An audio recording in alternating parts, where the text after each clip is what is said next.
Ladies and gentlemen, you are now listening to the Talking Nonsense About Impact Wrestling podcast. Cross the line in 3, 2, 1.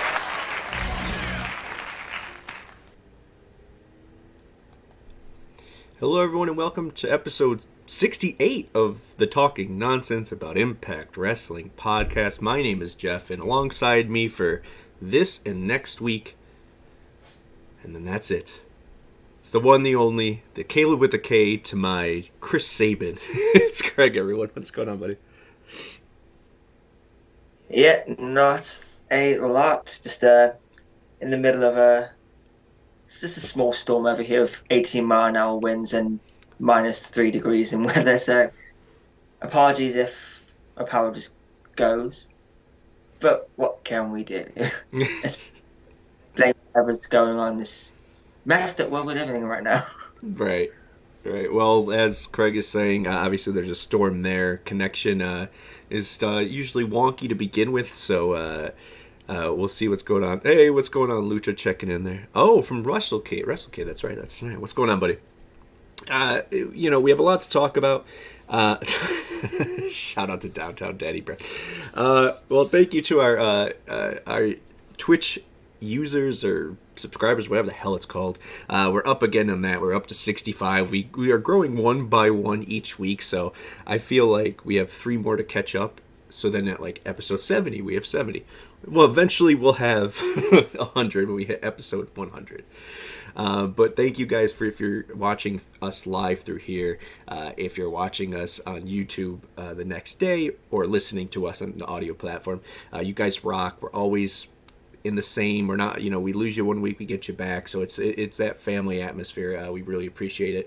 And to all the people that check in, comment, hit us up. We have some comments, as we said, that we're going to be going over at the beginning of each show. Obviously, we have a little bit of time to kill because Max will not be here this week. It's the end of college football season.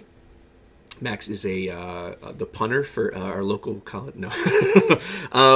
But as you can see in his place, and I'm going to kick it to Craig to talk a little more about it before he does his normal spiel.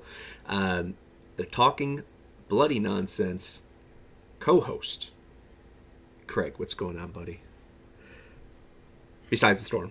Yes. Yeah. So as of the excuse me, if I just double check the date. Actually, I've done this twice now, but I have to make double sure so you don't miss out. But as of the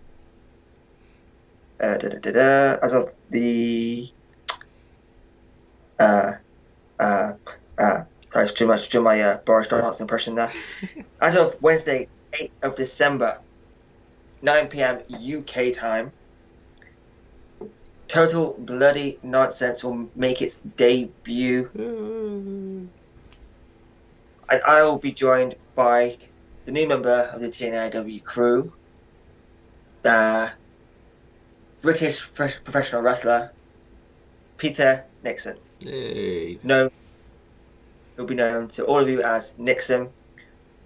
Be a sister show to this, as well as Talking Impact. We'll also be dropping a little bit of Brit Wrestling there. So if you're interested, come along, see what it's all about, and I hope we can. Also, of course, we'll be jumping on here occasionally for major important shows. Maybe have a little competitions. Who knows? Mm-hmm. We'll see. We'll make it fun. Yeah, 8th of December, 9 p.m. UK time to 10 p.m. UK time, which so it should be about 5 p.m. Eastern, yep. I believe. If I'm, again, learning tea time is, I should know this by now, but it's still very confusing to me. 9 o'clock your time is 4 o'clock my time on the East Coast. So it's a good midday right before evening listen from across the pond there. Either way, looking forward to it. I don't want to give away too much because obviously you want to save some stuff, but it's going to be a great show. You and Nixon, kind of similar format, but same thing, just two dudes that love wrestling, talking about it passionately, but respectfully, and building a community through that. We love our UK fam, so we hope to grow that a little bit. And with that being said, you have 2 shows left on here. So, Yes. Before we get into hot topics, oh, hey, Datila, hey, I always say your name wrong, I don't know why. Silly Americans. It would almost be the same, similar show, different topics, but it gives you guys the ability to dive into the wrestling scene over there, European scene, British scene, and as I said, and I was alluding to, I don't want to get too far ahead, but you guys will have some pretty cool interviews coming up right from the get. So something to look forward to from you guys, and then for you guys as well if you're interested in there. So excited, a lot to talk about, but I suppose I can drop a little nugget. We have 2 guests confirmed. Right. Confirmed, and one is technically a former Impact Wrestling star. Technically, stayed for a cup of coffee, but was still in Impact for a few matches. Yeah, that's true. That's right. Oh, I don't want to give it too much. So yeah, we'll leave it at that. Ayo, there we go. Datila in there as well. And as Craig said, our team is growing. So I wanted to also say you can see that my Twitter handle below me here, if you're watching us on YouTube or on Twitch, at Ready to Believe You has always been my personal one. I'm going to be promoting that because on TNAIW channel, we have Ayo who took over there and doing a wonderful job. So make sure you go over there, salute him, give him a follow, give him a retweet. Killing it. But what I was getting at is I'm going to be selfish, even though you already were introduced. If you could send it, because we don't have power rankings. It's a little hard to do power rankings this week under the circumstances of the show we're about to review. But we'll be back on tracks next week with that. But Craig, let's introduce yourself and then introduce the hot topics. We only got 2 more of these. Yeah, so, yes, it's me. It's the MIC, Craig, aka Mr. Impact, for the TNAIW channel, and soon to be TBN. I guess you know what to do by now. Follow us here, follow us there, follow us everywhere.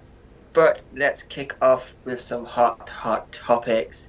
Kick it off with this week's Impact on Access TV, aka WrestleHouse2. Thoughts, feelings, and just go for it. This is where I'm usually I obviously love hearing your opinion a little bit more when Max is gone, but at the same time, this is another time I'm very excited that Max is gone, because I have a feeling we're going to differ greatly on what we saw, or if he even could make it past the first 10. It's not his bag. And I'll say that if you go into this with the idea that this is not your bag, it's not going to be your bag, man. You're not going to go in there, and it's not going to be your thing. It just isn't. At the same time, I think if you unbiasedly watched it, is there bad acting? Yes. Is Hernandez back there like a old character from SmackDown live video game, like just like how he delivers lines and stands there? It just, yes, but that's part of the charm, man. If you're an Impact Wrestling fan, it's cool to see this other side. Now, would I want to see this every week at this capacity? No, but it's a fucking Thanksgiving episode, which, let's be honest, not only for us, but all wrestling in general, Thanksgiving episodes are just one thing usually. Someone gets creamed with mashed potatoes or whatever the hell it is. They have a food fight, or a woman is in a gravy bowl. It's the same old rhetoric. So to have something completely different, I thought anytime you put rhyming in something, sign me up. I am a Dr. Seuss whore, and it was nicely done. It was cool that it was Jim Mitchell. A little surprise from Sin being there as well as Dr. Ross. But I dug it. I mean, can I go down the list of things that are just outrageous or silly or just, if I'm a pure wrestling fan, didn't want in my episode? Sure. But I don't like to focus on that. Because, yes, you could. You would be valid to a point, to a degree, if you said this was not a wrestling show. This was not a blah. But for what it was, you have to admit there was some good shit in there. As I alluded to earlier, Chris Sabin, that's wonderful. Anything Swinger does is just the let me see if I even wrote it down. Yeah, okay. Just the lines that he brings, or the references to old stuff, is just it's hilarious. But there was one I wrote down. It was we can't.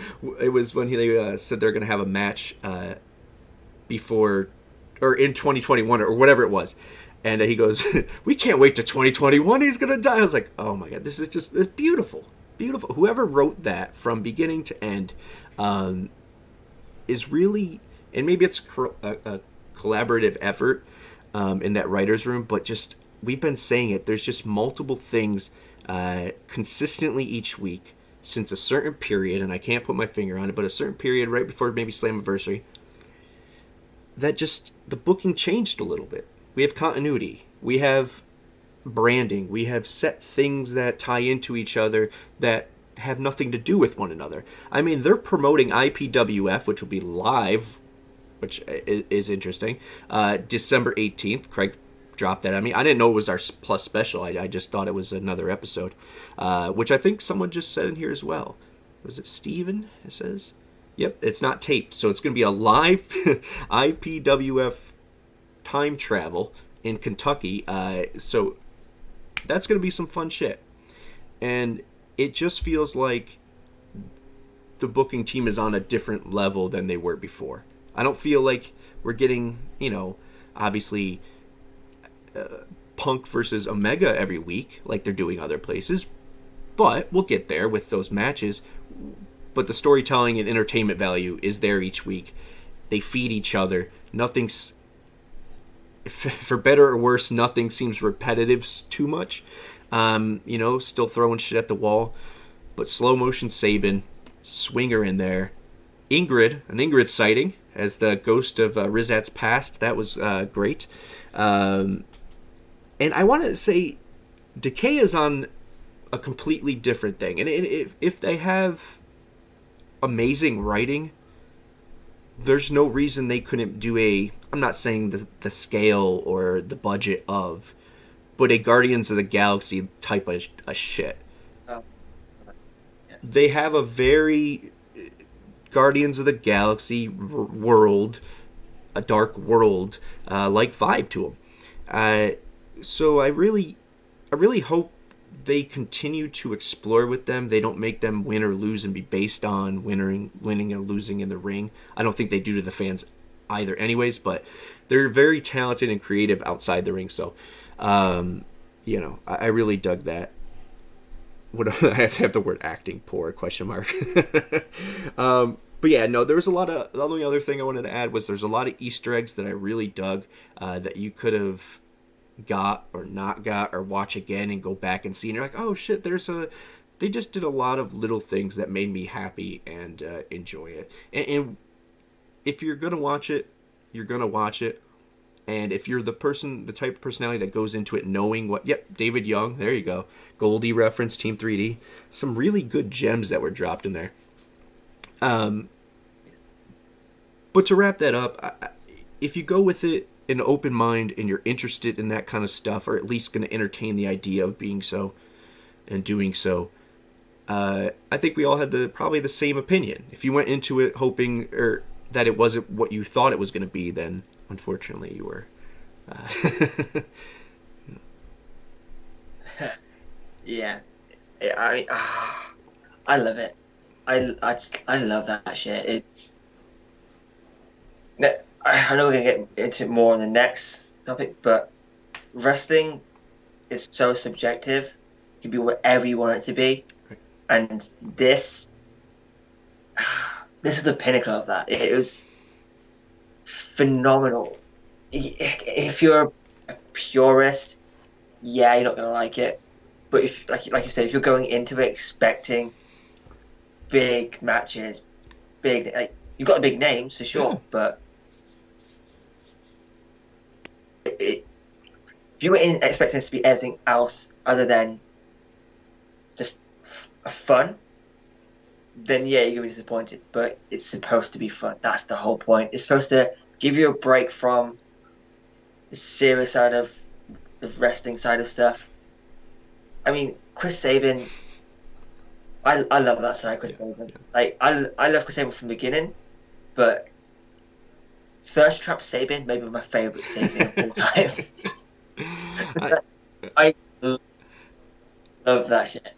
Yeah, it was good, man. It was nicely done. The LAX popped me. The sending him back to being that. It reminded me of the what was that? The Lake of Reincarnation. So it was just enjoyable stuff on one of 52 episodes of Impact Wrestling, and that's what people have to understand is they have to create 52 episodes a year that people are gonna say or judge, savagely, because that's what people do right now online. So with that being said, for an episode that would be either torn apart either way, it being a Thanksgiving one, it having to go up against that to begin with, why not say fuck it and go for something entertaining and creative and be a culmination of what we always say here, that Impact gives the wrestlers the canvas, but they sure as hell take a step back and let them paint it and do some artwork. And is all art is not going to be liked, but good art is definitive, I guess. Yeah. All right, what are we on? WrestleCom. Yeah. Kind of this hand in hand. This next one. All subjective. Speaking of which, there's been not as many as I thought there would be, but there's still quite a lot of people online saying that how they don't like comedy and wrestling, especially with Wrestle House has been and the IPWF coming up, Throwback Throwdown. I mean, wrestling is purely subjective. How do you feel about comedy in wrestling? I hate going through these questions, but is there a place for it? Should wrestling have comedy? There's a lot of ways to look at this. It depends on the certain circumstance. If you're an ROH, if that's your niche and people like that you're just pure wrestling and no, there's no place for that. If you're trying to cater to a certain audience, is what I'm getting at, it's probably not the place. CM Punk said it last week, I think it was. I made a mention of it too. That he doesn't believe there's casual wrestling fans anymore. Meaning, there's no people who flip through the channels and say, "Oh wow, wrestling! I'm going to give this a shot." We're just passing around the goods. We're not building the industry right now. I think we're on that path. Not us specifically, but with everyone moving around and shuffling, I think we will see a boom sooner rather than later. And with that said, there's nothing wrong if you're not going to win the wrestling purists in Impact. You're not. That's just they'll find a reason not to like our wrestling style in the ring. We can't pay the highest, biggest free agents. We have to build characters. We have to rely on loyal people that we make relationships with that want to create and work for the greater good of a company compared to an individual goal. It's a different atmosphere with us. So for us, I believe wrestling comedy is something that not only the comedy they do in here, when done right, let's make that a point too. When done right, on a show like this, if they were on another network where people are flipping through, and they had a little bit better of a budget because they are on a network where people are flipping through, I would stop. I would say, whoa, who are these people? This is funny. Okay, who's that bull? Okay, that's cool. Who's this guy slow motion? Oh, that's funny. It doesn't necessarily mean that's going to win over everybody. It's never going to be something that grabs a mass audience either. But could it be something that keeps Impact on the tip of someone's tongue? Yes. So for that, I think comedy part is necessary in wrestling when you're trying to put on a full show. Because if I'm trying to invite, maybe not, Kristen's not a great idea, but say you're on a date or whatever it may be, the general, and they're not a wrestling fan, the first thing they go to, oh, that fake thing, and then I have to say, oh my god, okay, it's predetermined, yes, they don't punch and kick each other, but they are athletes, there's bumps and bruises, it's like a ballet, but with physicality. We all are in on it, we know there's no punch, they're not trying to say it's real anymore. And when you talk like that to somebody and say, don't worry, it's not, it might be corny, but not for the reason you're thinking. You know what I mean? Like, there's other reasons. So when you watch a wrestling promotion with someone who is a casual fan or a potential date or whatever the fuck however you want to word it, this is more open to grasping that and explaining it to them compared to maybe an ROH. And that's not shitting on ROH or AEW. But I digress. You get the point, which is, I think it serves multi-purposes if done right.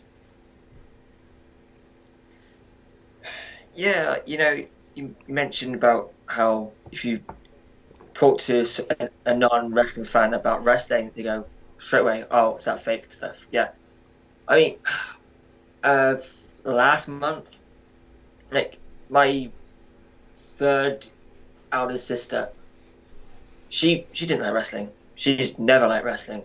I mean, the closest she ever got to wrestling was playing SmackDown vs. Raw 2007. That's the closest she ever got to wrestling. But the other last month, we went to she hasn't watched wrestling on TV. We went to an independent show. We took her along, and she loved it. Like, she was getting involved in chat. She's not a wrestling fan. She didn't know who these people are. She's not a wrestling fan. They had a match on, and it was there's like 5 wrestlers had and each match it was elimination, and each match had a stipulation. First stipulation was a beer drinking contest. Second stipulation was I believe it was 6 people. So it was musical chairs. With NXT? Then it went to I think it went to 4. 2 had a foot race around the arena, and 2 had a one-on-one match. Then it went to, I don't even know what. It was a battle royal. Had everything, and the final 2, it was a no DQ match, and a guy had his heart ripped out. Like, wrestling is so crazy. There's a place for everything in wrestling, and Impact fill a spot for every type of fan. They have the purist wrestling, they have the funny wrestling, they have the extreme wrestling, they have whatever you want. Impact have it. Yeah, it's just it's a dance. It's a dance. It's a Cirque du Soleil, whatever you want to call it, traveling circus show. That's all it is. And I also say that, like, am I a fan of some of the stuff you just mentioned? No, I'm not going to watch that shit. But do I understand the importance of doing some of that to get people's foot wet in the door? Because what they have the uphill battle of doing, not more so now, but we're getting out of that, but we're still there where it's not mainstream per se yet. When The Rock becomes president, then wrestling would mainstream. But I think the stigma of years of trying to say it's still real, still having people like Hulk Hogan who won't say it's not, you know what I mean? It's years of trying to erase that stigma and stench. So when you have people come into a local show specifically, if you have the crew hiding their lack of abilities with silly gimmicks, it allows the audience member to be like, oh, I like them, that's funny, and it breaks that wall down. Because then you're now rooting for the individual or the character compared to the guy who's making believe he's hitting him. You know, so it serves a purpose. I think we could go on all day about this, but I digress. So, yeah, I think overall it serves a purpose. If done right, there's just nothing better. I think there's some of the stuff in wrestling. There's some of the funny moments in wrestling that weren't fails or botches, are really well-written comedy segments. So, just not a lot. They're few and far between. Yeah, Impact just aren't afraid to just... I mean, wrestling is a crazy thing. If you really break it down, I mean, there's a dead man. There's someone who claims you can't see him. Wow. You know? It's wrestling. Like, it's... Look, everyone has their idea of what something should be like. The problem is we treat it as if it's a real team. Like, my team is better. But this isn't sports. This is a television show. So what I would recommend for people who yell about things like that, this is a wrestling show, how dare they? Or, goddamn Impact, why can't they be in 10,000 seat arena? Okay, yeah. But Impact has shown its hand. It's shown you over the years of what it can and can't do, or what it's going to continue to do. Why watch and yell about it in wrestling comedy? But let it be, right? I think it's great when done right. And for a Thanksgiving episode that probably no one will watch. I mean, let's be real. It's the least watched television day besides for football. And I think Charlie Brown or something like that. In the States, at least. All right, before we go to good morale, let's get the negative train out of the way. I forgot to do the screenshots of the comments on YouTube. Are they big enough for you to read as well, Craig? Yeah. I can... All right. Well, I'll allow you to start off with the first one. First one is Hakeem writing us. Always a good commenter, friend of the show. What does he say? Yeah, he's saying that that Grace versus Green match for the DMC was not only one of the best matches in the bout's existence, but also probably the longest DMC title match so far. Yeah. Also, there's some news that Jordan Grace suffered a concussion from that match. Ooh. Yeah, that explains some. Yeah, I agree. So obviously all of these are from the previous episode, but thank you for that. He also wrote down here as well, talking about the absurdness that in Wrestle House that somehow Rosemary was able to make it back, but Crazy Steve and Torus were stuck at Wrestle House at Turning Point. Very good show. Thanks, man. We only read the details. There we go. And then this one here, I'll lead with here. The Jonas segment only works if he is signed to Impact. If he's just there a few weeks tapings, then Josh, the only other main eventer they have, getting destroyed is beyond stupid. Plus, Josh becoming a free agent in early 2022, so who knows if Josh is even going to resign with Impact. Maybe he gets a better offer elsewhere. Cider Blurry 93. Has one thumbs down. That was me. No, I always appreciate his or her. I don't know who is writing these, but their point of view, because it's way different than mine generally. As I like to look at the half glass full, the next ones are going to be a little bit half empty. Yeah, it is a shitty segment if they squash their own Josh Alexander and they never get a match, or there's no payoff, or Jonah's not going to be around for a while. But I would like to think that Impact is not that dumb. Unless they're writing Josh out of storylines, which I don't seem to be, it doesn't seem to be true. I think Josh is sticking around, if not signed. We speculated before that maybe he already did sign an extension of some sort, since he was able to quit his other job, and so on and so on. But I digress. Jonas segment works. If he signed, sure. Let's wait and see. Let's not think the worst. DK, it's best. Bland Skies 28, another person on the same trend here. When they are scary heels, when they do the Wrestle House unfunny comedy, it makes them look lame. I don't think so.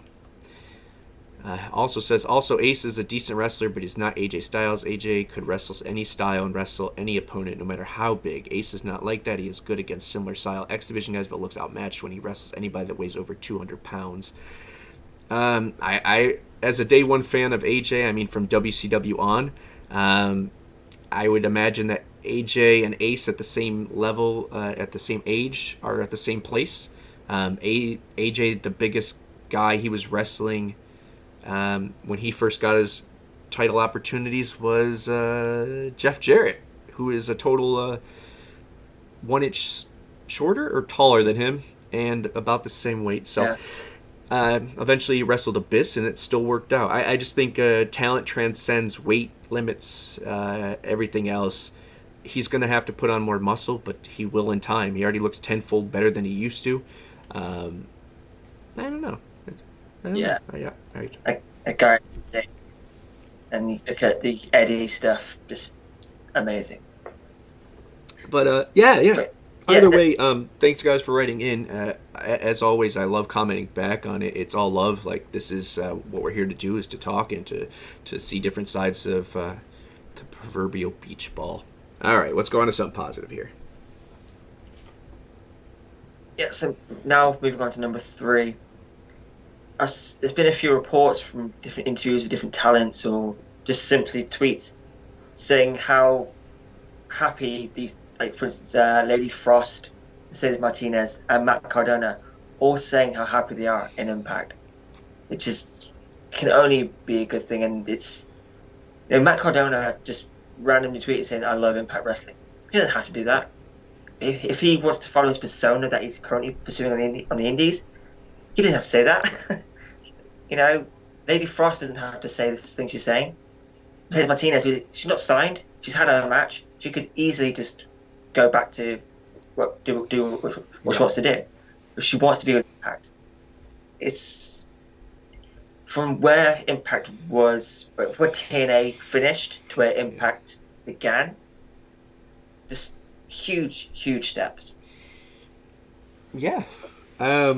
This is a credit, if people want to give it to him or not, to Don Callis, and obviously Scott D'Amore. This is years of putting in work as building relationships, not only with other promotions, but within the industry, and not just fellow companies, but also just the reputation, fixing the reputation that you had already just kind of alluded to. We were in the shits. We were in the shitter.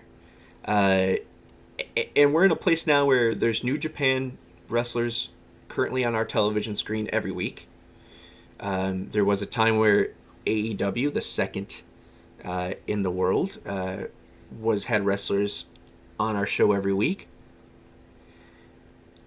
There's a lot of good things going on to where I would say Impact is on that next level. What is that next level? Is that AEW? No, it's not AEW. But it's that one of stability is there with management. Now we're building the stability within talent. We're retaining talent, which is a big thing. But we're also signing, and this one's big for me, Bayley being one of them, who you've always loved. Lady Frost being another one. Masha. And then I don't know about Mercedes because we don't know yet what the end game for her is. Like I said last week, I felt like her loss was a thank you, goodbye. But we'll see. The point is, they are putting out these tweets, unless they're paid to do so, which is, it's not out of the realm of reality. But it shows just how good of a job they continue to do. Let's not forget, there's still been changes. We've still had Don leave. We've still had wrestlers complain and leave. We've still had bumps and bruises along the way. But to beat other companies with most likely much lower contracts, I would imagine. Maybe that's not the case. But either way, definitely less reach with Impact Wrestling in the States. We'll say that. But it feels like 2006 again, which is not a... And I don't mean this in the WWE Reject way, so that narrative. But it feels like if anyone gets released now, or anyone stops by for a match or a surprise, there's no narrative that says, oh, they're never going to sign there. They're just here for this taping and they're gone. There's a chance. People are sticking with us. People want to grow with us. We're getting people who actually make it seem that we have a chance every time someone is free. And that's a great place for Impact to finally be. Do they have the money to offer a Bray or Braun obviously what they wanted? Obviously not. Obviously there's something we're going to talk about a little bit later with Wyndham there. But this goes into the next offering contract segment. We're offering contracts and they're getting signed. You could say we offer contracts for years to people when management was paying attention to the, and trying to bring new people in. But this feels like the first time where I'll say, if they come to Impact, awesome. If they don't, I know for a fact that the people in charge of the show actually tried to get them.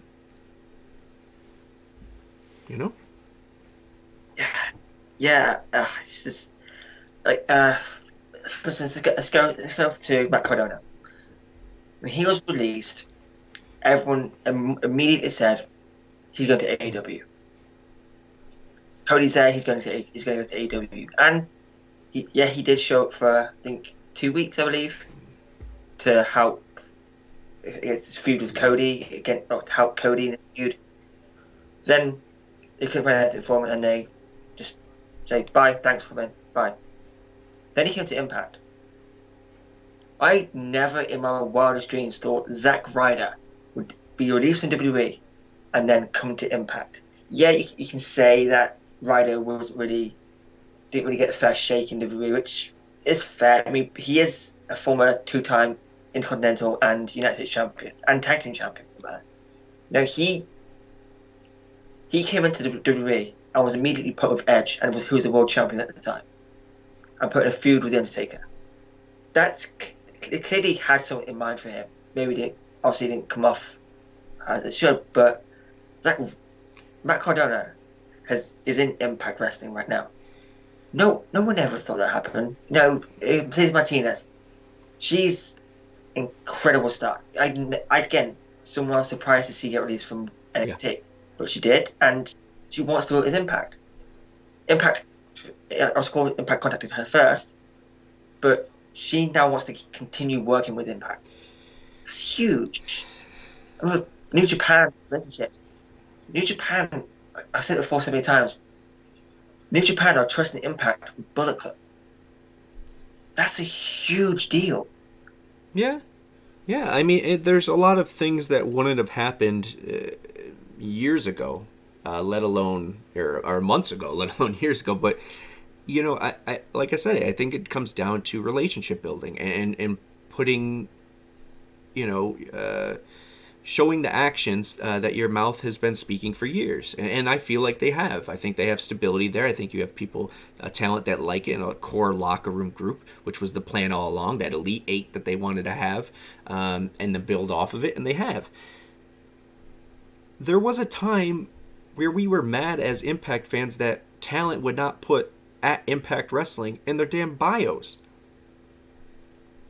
I mean, there was people who touted they love Impact, on TV, but not enough to put it in their bios. Not enough for Ethan Page to say he's part of us. Or not, I just, there was a lot of that. Tennille didn't even barely mention that she was in Impact Wrestling when she first started. It was just kind of, a shot, I'm at a wrestling thing. These people have the opportunity and ability to, if they love the company, to break barriers Impact can't get through. PBR is sponsoring IPWF. If that's Matt Cardona or not, that's proof of Impact doing better. But if you want to put it and say, well, Matt's been doing stuff with them prior, then that's a talent who we don't know is full-term signed or not, sticking his neck out and not only saying he loves Impact, touting the brand, but getting them sponsorship. It's a Brian Myers who's mentioned there, who we do know is signed, but is helping tremendously when it comes to merch, it looks like. If he has a part in that, it seems so. When people start loving the company and the brand and the camaraderie, then they start going above and beyond to grow the brand, the company, and the camaraderie by reaching out and using other platforms. We are in a great period with a great group of kids, and I say kids because a lot of these people we're talking about, not the veterans, obviously, but Bay, Ace, just to say Trisha, Jordan, Deanna, these kids are in their 20s. Yeah, they're my age. Your age. Treat them well, and they will treat us well. It seems that's what we're doing. So it's just a good time to be an Impact fan. Yep. Speaking of, now I want to stress that these reports I've seen reported on a couple of different sites. The main report came from a guy called Tom Colligue. Seems to know some stuff. I don't know his complete record, but seems to be respected Fair in enough. a way. Has reported that Impact are offering contracts to just about everyone released from WWE and NXT, including Wyndham, as well as some reported releases coming from AEW very soon. Again, I've no idea if it's true. I've no way of knowing if this is true. But the Wyndham contract reportedly has limited creative control, and if he doesn't accept this contract, he'll probably never wrestle again. What are your thoughts on all this? Are Impact offering everyone contracts? Honestly, I just spent that time talking about Impact. People obviously, they love it. This being a time where I think they're doing their due diligence, offering, and then it's actually contemplated by the person getting the contract. So yeah, I think they are. Do I know what the contract looks like? Do I know if they're per date? Do I know if they're long term? Do I know if they're big money? No, we don't know any of that. But I would assume that they've done their due diligence. There's too many people in that company that have too many connections outside the company not to at least have a conversation with these people and give them a rough number or an idea of what they got for them. I just don't see. I don't think this management team is that blind. Because that's something very simple. So I would say at the very least they're offering. We know that Lady Frost is accepting. We know that Bailey accepted. So there are people that are also accepting. Will Mercedes accept? I don't know. Anytime we could talk about new talent coming in, I think it's great. Anytime I could talk about what I'm about to say really quick, I think it's also great. In a necessary evil kind of way, our locker room's getting pretty full. Our Knockouts division I'm not going to say might be, it is on par with our world champion. They are both world champions to me. I feel like we're getting to that point. And the way we present it is the only thing that needs to change. We need to see if they treat Mickey more like they treat Moose. Obviously, it'll feel more that way.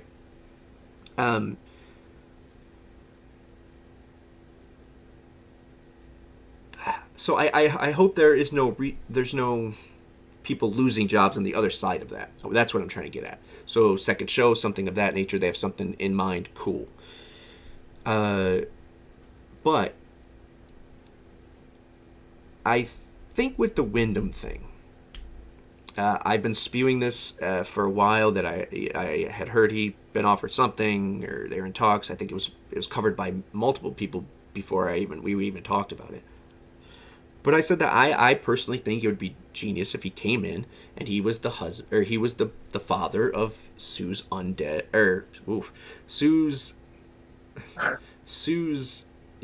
still works. Sue's potential pregnancy baby.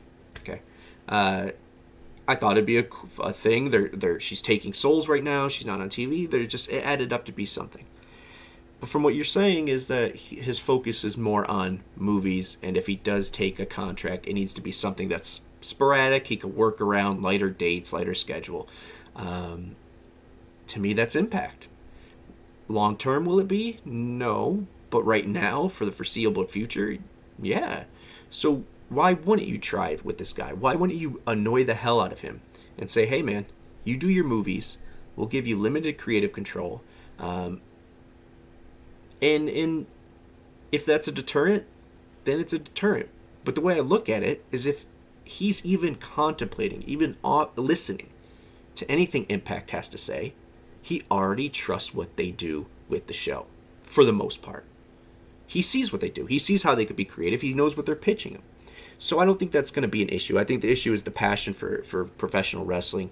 When you have all these outside things, is it worth his time? Especially since we're not going to probably give him the kind of money that would be he could be using elsewhere from another promotion / at making another movie or an appearance on television or whatever the hell he's trying to do. So,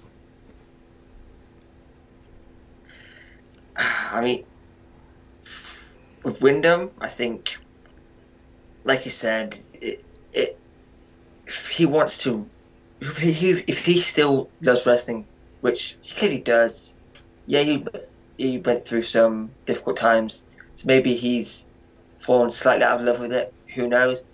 But if as a fan, like you can draw you back in. Being a performer must be on a different level. So I think there must be every wrestler, from what I've heard and read over the years, has that itch. And if he wants to focus on movies, which he'll be great in, if he wants to focus on movies but still has that itch, Impact is the place. Maybe there's MLW, sure, but Impact still has a bigger reach than MLW. Maybe not so much in the States, I don't know, but worldwide, no one has the reach Impact has worldwide. You can say AW has this, AW has that. Impact are available worldwide for 99 cents, 99 pence. Yeah. No other company's offering that. So if I want him to sign. Signs, amazing. If not, sucks, but whatever he does next, he's going to kill. As for signing everyone, I want them to sign people who can.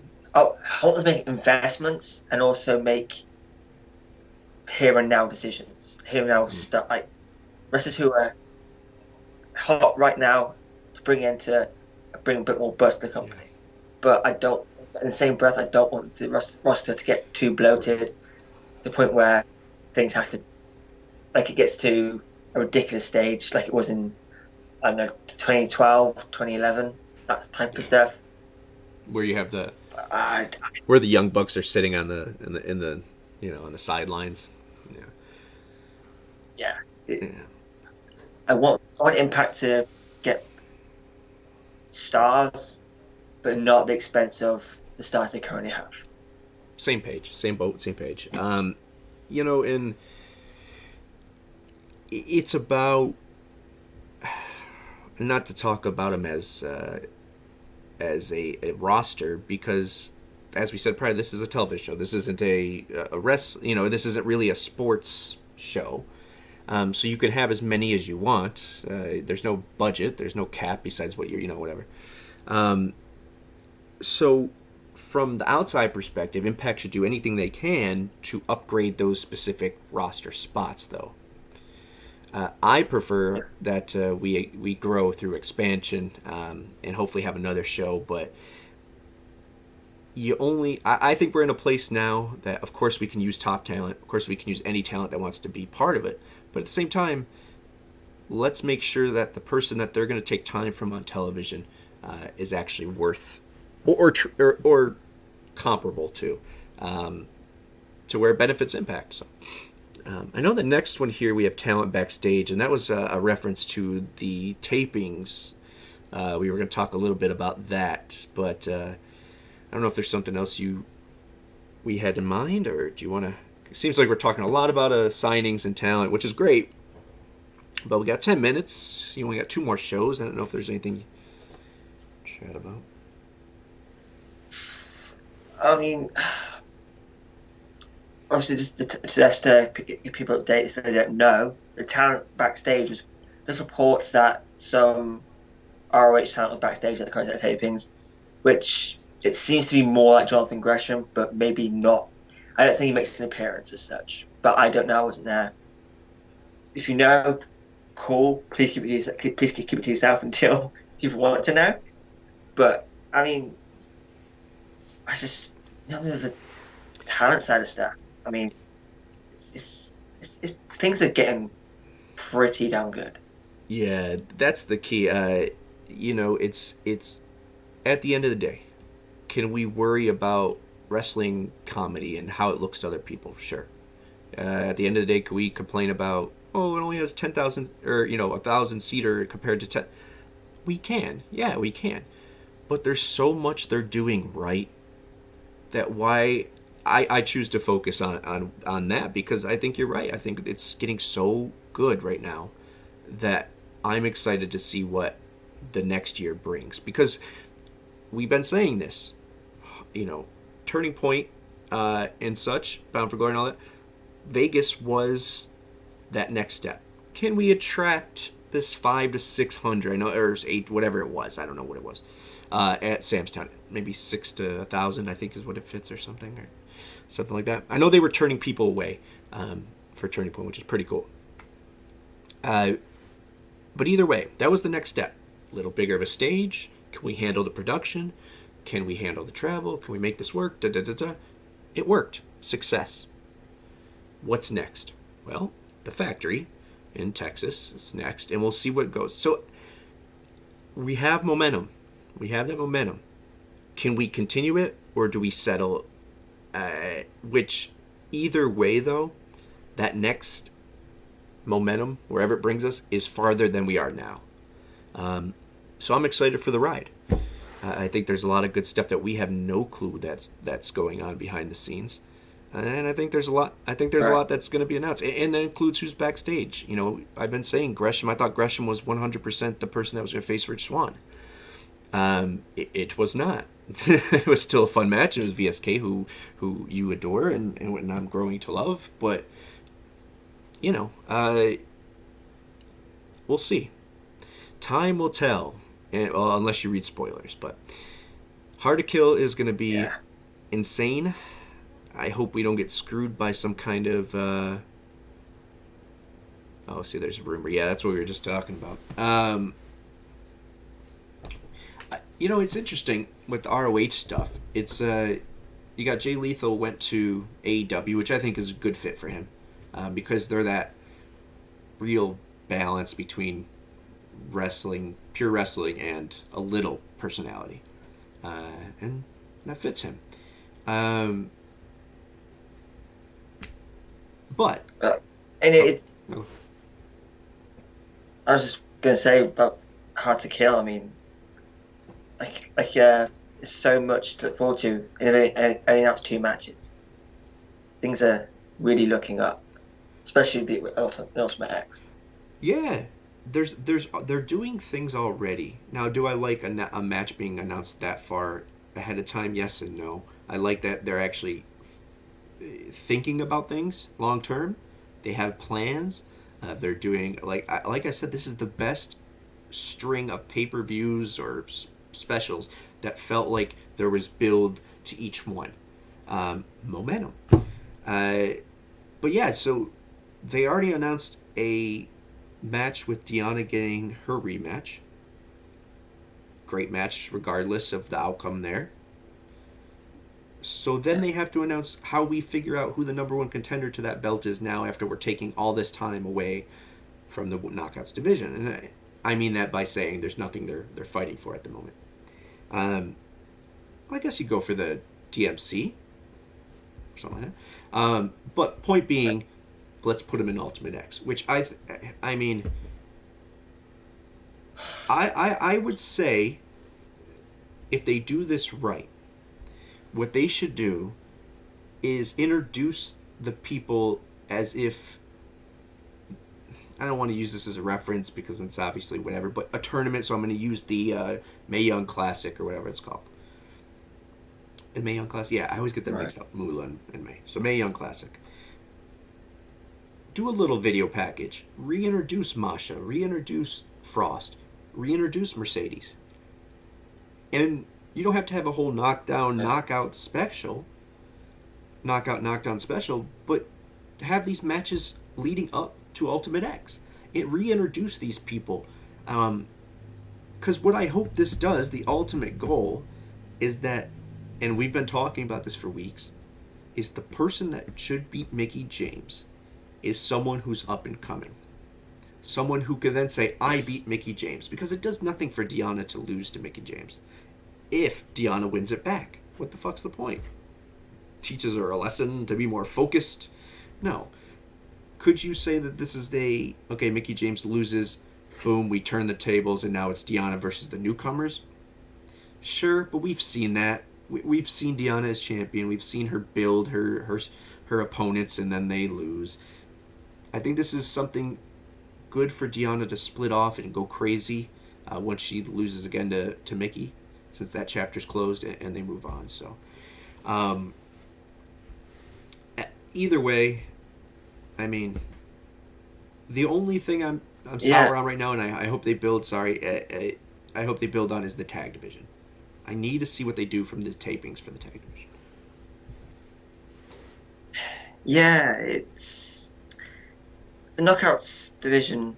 Obviously, you say it is the best it's probably ever been for quite some time now, but with the Knockouts title situation, Deonna was a great champion, probably one of the best Knockouts champions. She's definitely in top 10 Knockouts champions easily. There hasn't been that many, but she's definitely maybe even top 5. But Mickie James needs to be the one to pass that title on to the next big thing. And again, in terms of the tag team division, I mean, someone I can't remember who. Apologies if you know who you are, but someone suggested the team of Mercedes Martinez and Taya Valkyrie, and that would be an insane team. Yeah, Taya seems for all. I mean, I don't want to say it's a lock, but seems to be coming back. Wrestle House is back. There's too many references. Even if it's not in the tag division, she could be a very cool surprise in the Ultimate X. That would be good. Would she do that? I have no idea. I'm guessing she would definitely be up for it, considering the stuff she's done in Mexico. You know, I think that's definitely in her wheelhouse. And this whole, I mean, I think Jordan Grace is going to be in the Ultimate X. She's dropping too many teasers for it not to be. And then it's just going to be insane. Well, what it is it's groundbreaking and it's history making. So you kind of you're going to put your top dogs in there to kind of thank them, right? I would imagine. So I expect Jordan to be there. I don't know if they'll put Chelsea in there, but I think it's a given that Jordan's in there. either way, I'm looking forward to it. But I think Taya in there would be fantastic as a surprise, and that's how they reintroduce her. And then she could go off and do whatever the hell she wants, which I hope is tagged, because I really would like to see her go to kind of be the next, or be on her way to being the next Triple Crown champion in Impact. She deserves it. That was a waste of her career being in NXT, but she had it. She got to say she did it, and now she can move back and with confidence and do what she's doing. So we got to wrap up here, but a lot to look forward to coming from Impact Wrestling. I also want to mention the LAX reference made me think about it. I know No Way Jose is off the roster page, but Natasha Steeles, No Way Jose, Hernandez, and Mercedes Martinez, LAX would be pretty damn dope. Just think about it. Very cool. Very cool. But with that being said, it's going to be interesting. We don't read spoilers here, and we don't, unfortunately, do State of Impact at the moment. But we try to break the news as it comes, and it seems like we're going to have a lot to talk about these next few weeks, heading into next month, heading into Hard to Kill. So, Craig, I'll let you say goodbye for the second to last time, and we'll say goodbye. Yeah, so I guess thank everyone for watching. We really, really appreciate you. If you watch us on YouTube and you haven't subscribed already, just hit subscribe. It takes 2 seconds and it helps us out a lot. Again, if you watch us here live on Twitch, just follow us here. Again, small little thing, but helps us in the long run. Everything you do helps us, and we appreciate it.